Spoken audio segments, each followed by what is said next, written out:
We're all broken somewhere. And I believe the worst thing you can do is become your own enemy and beat yourself up. If you can be your own best friend, you can then apply it to others as well. But the likelihood is, if you're willing to beat yourself up, you probably won't have too much of a problem in applying that to other people as well. So within, so without.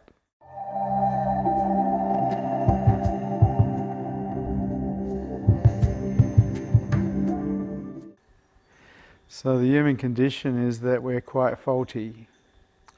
We've been programmed in ways that are in some occasions dysfunctional and some occasions working well. And it's the ability to accept our faultiness, our brokenness, that allows us to truly rest.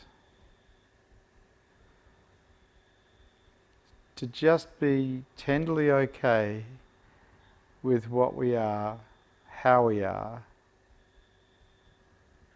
as we are. And people tend not to do this. They tend to give themselves a hard time for making mistakes, give themselves a hard time when things don't go right, rather than accepting that that's just the way it is, and it's okay.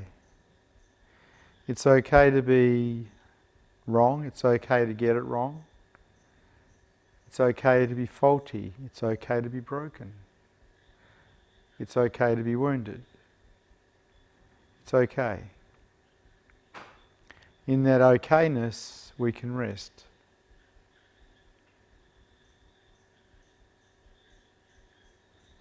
In that okayness we can relax. In that okayness we don't have to be engaged in our minds thinking, solving problems, trying to make sure we never get it wrong again,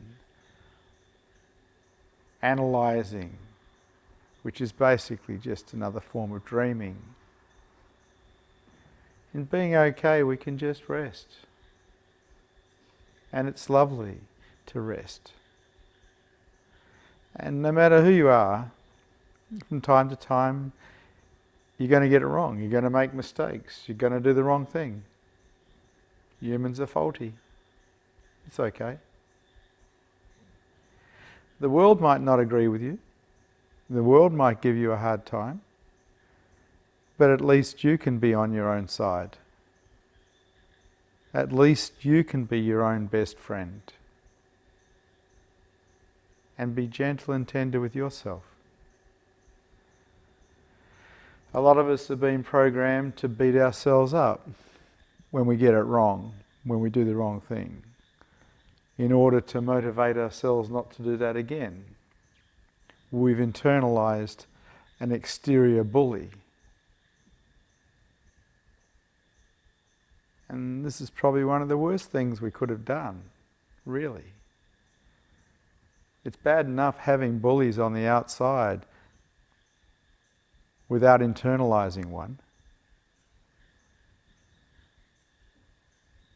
We open up best when we're being gentle with ourselves. We find more heart when we're being tender with ourselves. It is possible that the negative motivators that we supply ourselves may change us, but at what cost? From what I can tell, when we beat ourselves up, we're actually wounding ourselves. We're not creating peace in ourselves, we're creating a form of stress, a dis-ease, and not a restfulness. And so when you catch yourself over-analysing because something is wrong, or giving yourself a hard time because you've done this or that, running guilt on yourself, if you catch yourself, back off. Find a way find a way to be tender with you. Find a way to be gentle with you. See negative motivators as something that you really don't want to apply to yourself.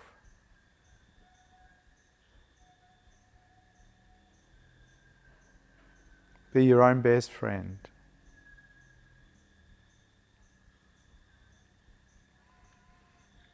It's your choice.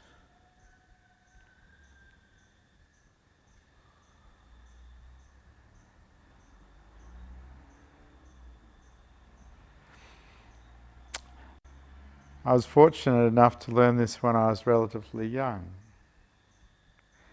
in my early teens, because I had undiagnosed ADD, and I couldn't stay still in class. I was on from one thing to the next thing. Every report card read, if only Vincent could concentrate, he could do so much better. The treatment for being unattentive, for being ADD in my day, was a beating with a strap or a cane. And I can't recall a day when I was at school that I didn't get beaten. The world didn't accept me as I was. And there came a point in my early teens, maybe 13, 14, that I realized that I needed to be on my side. I needed to accept me, because there was nothing I could do to get the world to accept me. No matter how hard I tried, with ADD, I was just a troublemaker. And so I joined my side, and I stopped running guilt on me, and I stopped beating me up. I stopped using negative motivators.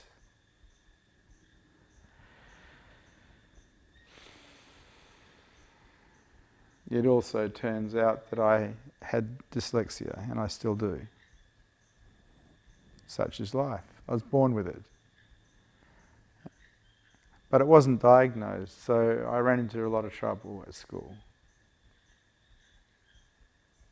But it taught me one of the most valuable lessons in life, and that was for me to be on my side. And for me to be on my side meant I don't beat me up. I don't hurt me. I be gentle and I be tender with me, because the world is not going to be like that. At least I can be my best friend. Because we're all broken somewhere. We're all wounded somewhere. We're all dysfunctional somewhere. We're all going to make mistakes. And I believe the worst thing you can do is become your own enemy and beat yourself up.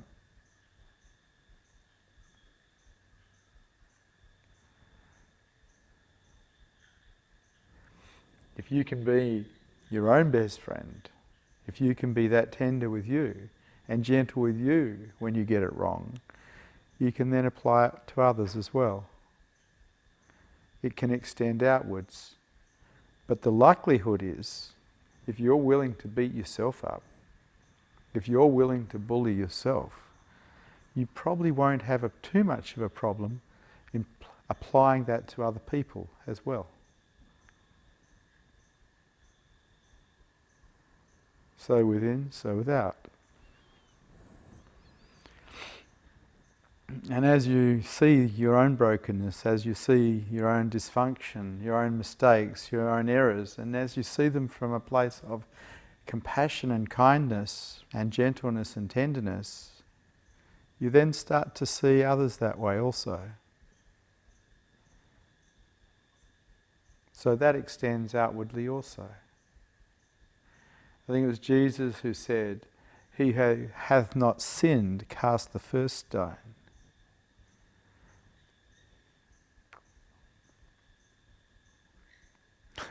We all have the same stuff inside us.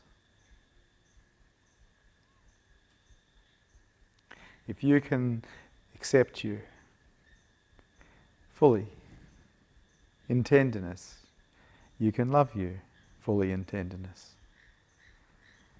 And then you become self-nourishing.